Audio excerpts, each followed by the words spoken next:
What is up, everybody? It is your boy, Frill Shocker, the 96 Hedgehog here with our APA low tier quarterfinals.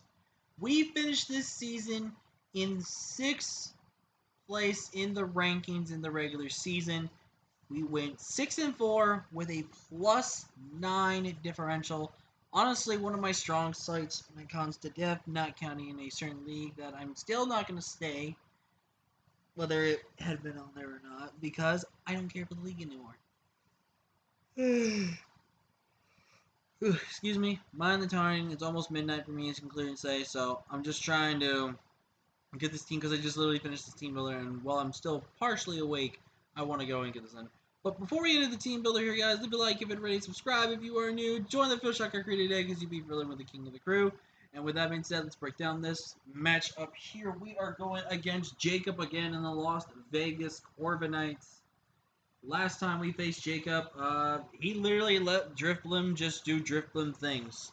If Drifblim had Dark Pulse or the Dark type move, or maybe Acrobatics potentially, that would have been another 6-0 Drifblim sweep, because he just let me just do everything I can. Now, last time I told him about things I did and what I was fearing and prep for him. So let's go over the team. I'm going to be more strategic with this one because I really want to kind of go out. I want to win a second APA championship because I feel like that would be really, really big. And that would really boost my confidence going to more leagues and everything like that. So let's break down the team I originally thought. The team I originally thought he'd bring was Rabombi, Magmortar, Mudsdale, Scrafty, Lycanron, Rotom Fan. Rotom Fan to be that defogger for his team, being also a Will-O-Wisp user.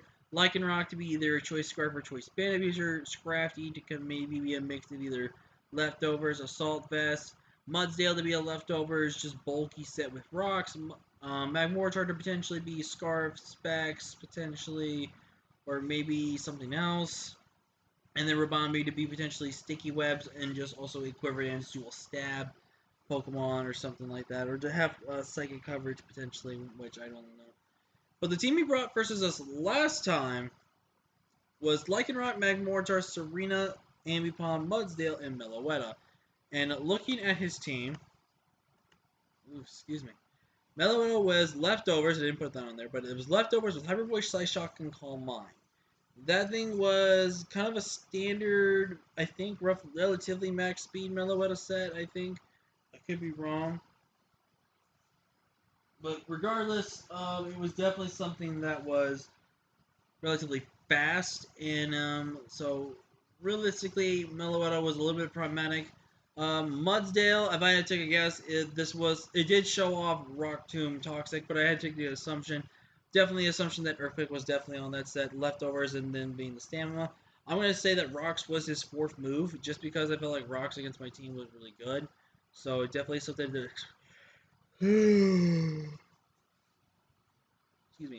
expect from him, though. Up next is Ambipom, which was a bit of a tosser turn bring on his end. I didn't think he would bring it, but it looks like he decided to. He had U-turn, knockoff, Fire Punch, and his normal type move, I would guess, was either something that was less than base 60 power, or he just didn't rock a normal type move potentially. But he had U-turn for pivoting, knockoff to remove my items, and Fire Punch. I would imagine he maybe didn't have Fake Out on his set, but if he does see the sets we read last time, and expect him to bring back in here, I do expect Faked Out on that set again. Serena was more just so, I don't know what the item was that on that thing. It was Knockoff, Synthesis, Tropic, Rapid Spin, so it was kind of more of a support slash kind of reliable recoverer or something like that. I don't know. But Serena was definitely annoying. Magmortar didn't get to see the light of day because I killed it with a Drifblim. And then we had Lycanroc, which was confirmed Choice Scarf, and it was not Choice Bandit because based off the damage output. So, yeah. So, that's the team I expected him versus last time. He didn't bring, and he only brought about half of what we expected last time. And this time, I think we prepped a little bit better. I think, guarantee, he's not bringing Wishy-Washy, and he's not bringing... Well, he could bring Wishy-Washy this time. There's a possibility. But he may not still. There was Wishy-Washy. But I guarantee believe there's no Matang, and I'm going to come to believe he's not going to bring Rabombi this time. Just because of the fact that he told me about the big scares and threats that I had on my team, which caused Rabombi not to come. So I do think Rabombi is not going to come this week. Serena could return with the same aspect in mind with everything that was going on. But against Serena's team, Serena's matchup against my team is really, really rough. And if he brings the exact same set, that exact same set cannot touch, and nor can it break some of the new mons that well, it's one, I think, right now. Or the one mon we have on our team. And Meloetta could actually come this game this time, but again, I don't really expect Meloetta to come again with me having two bug types, a dark type on my team. I really don't see the reason for Meloetta to be able to show up and do much against me. So, definitely no. So with the 6 I expect, I definitely see him bringing Lycanroc. Lycanroc is a very powerful and scary mon versus my entire team, where for the most part, just spam Stone Edge versus me, which is so annoying. Mudsdale, I think he's going to be brought for the rocks purposes and stuff like that. I might lead off with my Typhlosion in this matchup for two reasons in regards of trying to KO with Focus Blast and also preventing him from trying to do anything involving Stealth Rocks or anything like that. I would expect Ambipom to come this time because of Ambipom's annoyances last game. I do see him using it again. I don't know if he's going to use the same set as last time, but I can see him running about the same set as last time. Ooh, excuse me. Magmortar I still think comes, even though I didn't do anything. I think it's still a really good one to bring against my team because it shuts down Durant. It can shut down my Sceptile relatively well. It's another mon that can reliably kind of somewhat 1v1 my Typhlosion, which is really good. And under like an Assault Vest standard, you could take hits a lot from Mega Ampharos and some of my other special offensive mons that can just take hits. This time, I expect him to prep for Scrafty. Sprint Scrafty. Now, looking at the last game, he saw that Drifblim was a massive problem. So I think he's going to be bringing definitely the answers to Drifblim this game, which I think is a must bring in my opinion. So I definitely think he's bringing Scrafty this time. Scrafty is a little more annoying because of Intimidate spam. Now, whether he Shed Skin or Intimidate, that's going to be really up in the air. I could see him running Intimidate in Shed Skin because of the set we ran last time with Drifblim. And if he does run that, that's actually more of a crippler than a hinders to us. Because if he's not intimidated, it doesn't stop a lot of my team's physical offensive prowess, where it's actually kind of balanced between 3 physical, 3 special, but you know what I mean. But regardless, I don't think he does anything to do much against me. I don't think he can really touch me and stuff like that. And I do expect him to bring Rotom Fan. I do expect him to bring Rotom Fan for the options that I could bring Sticky Webs this time. And him needing to make sure he has a defog option would be very informative and very much crucial for him to know and figure out these type of sets going into the matchups there. But again, I do see the possibility of him bringing Meloetta again. There may be the possibility of him bringing Serena again, but I don't know. And again, there's the may possibility of him bringing Wishy-Washy this time around. So there could be a lot to be said. So let's go over the new team that we are bringing this week. That is going to hopefully get us to the semifinals and do what we need to do. Well, we're bringing back Hunter this week with Liquidation, Leech Slide, Toxic, Sticky Web. Pretty much, I think, almost the exact same set. Maybe the EVs changed a little bit. I don't know. But we're running the same berry. We're going to run Charty Berry again this time. I think the Charty Berry was way too good to pass up this time around. And I think just having it is a really good insurance blanket kind of thing, where it just guarantees us that live. Now, obviously, Wukong / Koba or maybe a Solvest would have been good for the Rotom. But again, I felt like Araquanid was just super, super good in that game, and I think the fact that we were able to chew up that turn 1 and get rid of one of his biggest threats, excuse me, being Lycanroc was super good, and I think Araquanid itself's matchup is really, really good. I do have Sticky Webs on this set. I don't know if I brought it last time, but I am bringing it this time. I do have Toxic there to kind of mitigate and also scout out if the Scrafty is Shed Skin. If I don't see Intimidate, it's immediately going to assume in my brain that he's most likely Shed Skin over Moxie, because I don't think Moxie is really good. That gets me. We are running 151 HP, 120 in defense, 24 speed up, and 212 in attack with the Adamant Nature. We are kind of, actually, I don't know why we're 251. We should be 250. I wanted to be 250, so but basically, I'm designed to just smack things up and hopefully break some things down with me. I really think that's what Hunter's job is going to be really good.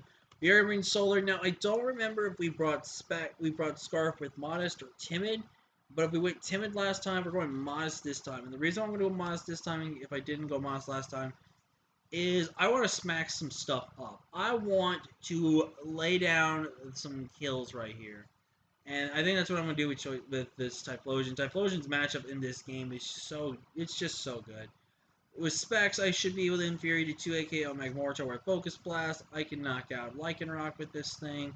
If Lycanroc's in and on an Eruption switch in, and I get to 2 AK over that thing with Eruption, there's nothing he can do. In fact, he literally can't because I have EV this thing to be faster than Lycanroc, so if Lycanroc is Scarf, it's not faster than me.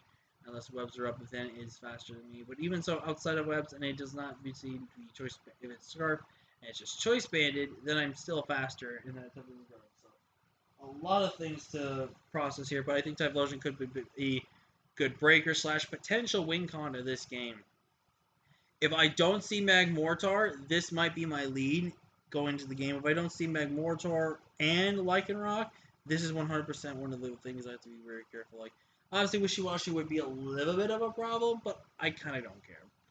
Now, Perfume didn't get to see the light of day last time, but I'm gonna still bring Perfume, and this time it might be tweaked a tiny bit, but we're designed to bring Perfume here, which is Modest Nature, which is somewhat there to maybe take advantage of potential sticky webs.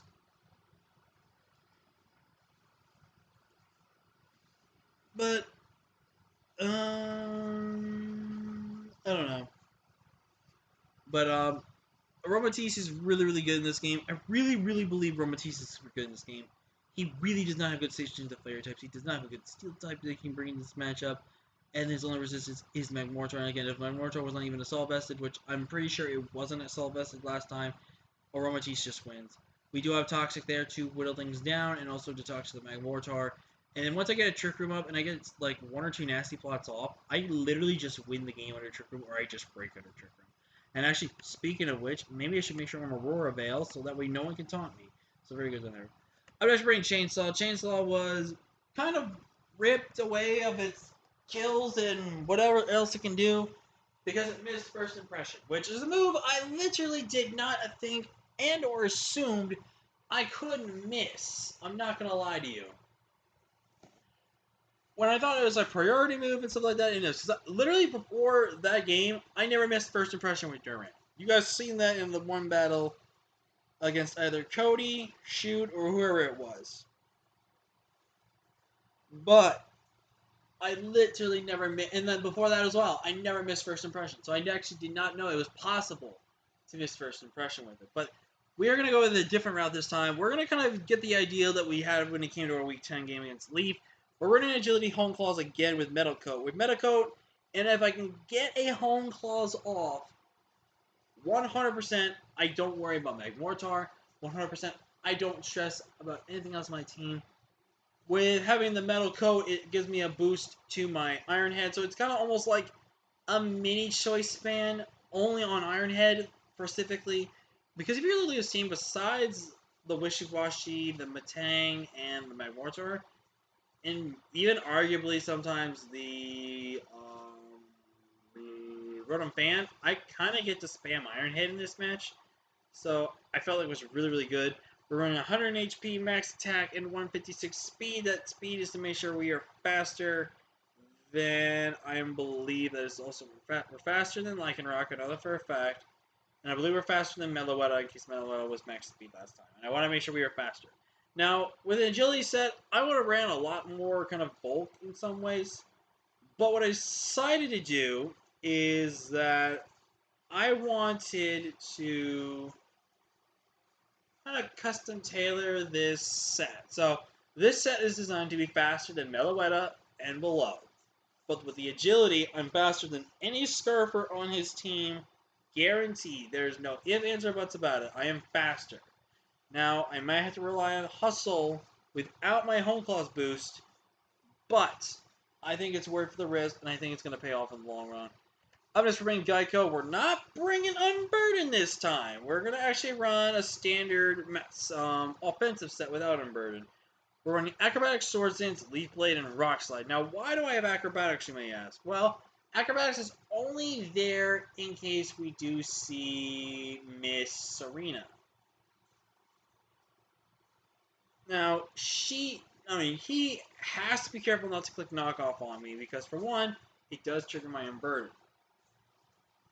So that's the one thing we have to make sure he's careful with. He's clicking his buttons. But also, if we had acrobatics, whether we had the burden booster or not, it would have not been as bad. But I think it's going to be really good to nonetheless to have it this time in this matchup, just in case Serena is there and causes a bit of a problem. Leap Blade plus Rock Slide just hits everything else in his team for super effective neutral damage. Now, if Matang does for some reason come, I can't hit Matang regardless. I can't hit it because of Earthquake. It has Levitate, and regardless, I can't hit it in no other shape or form.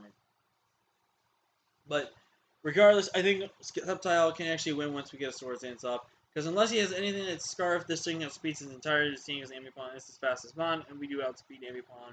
And the 40 in HP is just for a little bit. But, and shoutouts to Pokemon MD and Fabio! Because this is the original Fabio set, which is the max HP, max defense, bold nature for attack, for special attack, or speed, whatever you like to see fit. Rest and sleep talk. Now, I'm definitely going to make sure I know how rest works, because I believe you fall asleep, and then you have to click 2 turns on sleep talk, and then on the third turn, and stuff like that. But literally, this set, I actually re-looked at it and looked at the matchup. I was thinking to myself, I kind of just win. Now, the goal is to not click rest early in the game. It's also not to kind of rest. So I really want to go into Ampharos, get Ampharos in, click a button, because Ampharos either 2-hit KOs something or it kills something. One of the things regardless. And I just think like Ampharos, last time I looked at it, I didn't really like the matchup too well for Ampharos because of that. But now with me thinking he's not definitely going to be Rabombi and all that, I'm feeling a little less stressed and actually more confident to bring Ampharos this matchup. And I think Ampharos honestly could be a potential win con if we play our cards right. And if we get the lucky rolls we got. But yeah, that was going to be the team, guys. Again, I always state this in playoffs. If we lose round 1, it's not the end of the world of me. I mean, I would love to win a second APA championship, but as I state in every league, I always just aim to playoffs. Championships in the longer run, just for me, is a bonus because in my ways of making playoffs, it's just your better way to prove that you can definitely make it in the situation we're at. And it was funny. I think we went 6-4 as well into APA Indigo, and then look what happened there. We defied the odds, and even though with a little help of Lady Luck, we won the championship. So I think we have the team to do it. I'm really hoping we win, and we move forward. If we win, though, I believe we take on. I believe it's potentially Shoot and Cody, one of which we beat, and one of which we got mollywopped by, because I think one of them had Shell Smash. Barbarical, I think. Yeah, one of them had Shell Smash Barbarical, so definitely have to be careful with that. But with that being said, though, I'm sorry for rambling a little too longer than I should have. But thank you all so much for watching. Leave a like if you haven't already. Subscribe if you're new. And I want to state to the one viewer, please, that has been consistently watching my videos relatively. Like, every time they're uploaded, I receive one view on it. And to you, I want to know who that person is because I want to give you a proper shout out onto the channel because honestly, that is really big support and motivation for me to keep doing what I'm doing because at least it shows me that I am entertaining at least one person that loves watching the content when it comes out, whether it's been spammed or anything like that. So to that one viewer, once I know who you are, I just want to say thank you, and I will promise to give you a massive shout out once I know who you are. Because you deserve it for all the love and support you've been showing me, which I really much appreciate. But enough rambling, enough of me talking. Thank you all so much for watching. Like, comment, share, subscribe. I'll see you guys in the semifinals. Quarterfinals. Bye!